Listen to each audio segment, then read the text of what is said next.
দর্শক, সংবাদের শুরুতে আপনাদের জানিয়েছিলাম দেশের ৫৮টি জেলায় ছড়িয়ে পড়েছে হাম। ঢাকার বাইরের খবর জানাতে টাঙ্গাইল থেকে এই মুহূর্তে আমাদের সাথে যুক্ত হয়েছেন সহকর্মী মাসুদ রানা। রানা, টাঙ্গাইলে হামের পরিস্থিতি কেমন?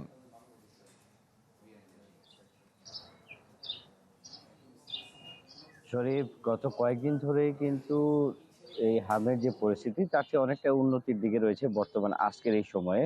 এবং আমি যদি বলি, শুরুর দিকে তেমন একটা হামের প্রকোপ দেখা না দিলেও আস্তে আস্তে কিন্তু টাঙ্গাইলে হামের প্রকোপ দেখা দেয় এবং গত এক সপ্তাহের ব্যবধানে এখন অনেকটাই ভালো অবস্থানে রয়েছে টাঙ্গাইল জেলার হামের পরিস্থিতি।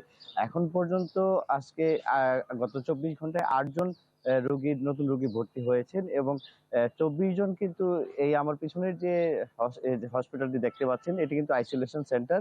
এটি কিন্তু টাঙ্গাইল ২৫০ শয্যা বিশিষ্ট আইসোলেশন সেন্টার করা হয়েছে এখানে।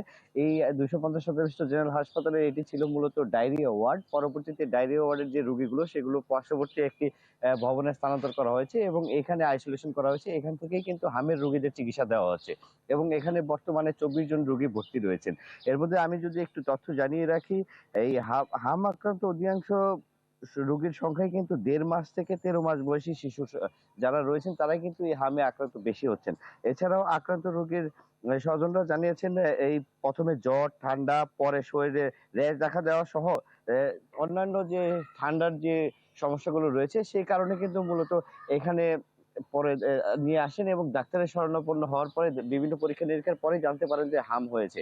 এবং পরবর্তী সময়ে ডাক্তাররা যেটি জানিয়েছেন যে এই যে হামের যে প্রকোপ দেখা দিয়েছে তাতে এখন পর্যন্ত টাঙ্গাইল জেলায় এই ২৫০ শয্যা বিশিষ্ট জেনারেল হাসপাতালে ১৮৮ জন রোগী ভর্তি রয়েছেন। এর মধ্যে ১৬২ জন রোগী কিন্তু ইতিমধ্যে ছাড়পত্র নিয়ে বাড়ি গেছেন। এই ছিল টাঙ্গাইলের সর্বশেষ তথ্য। শরীফ। রানা, ধন্যবাদ আপনাকে। টাঙ্গাইলে হামের পরিস্থিতির খবর জানাচ্ছিলেন আমাদের সহকর্মী।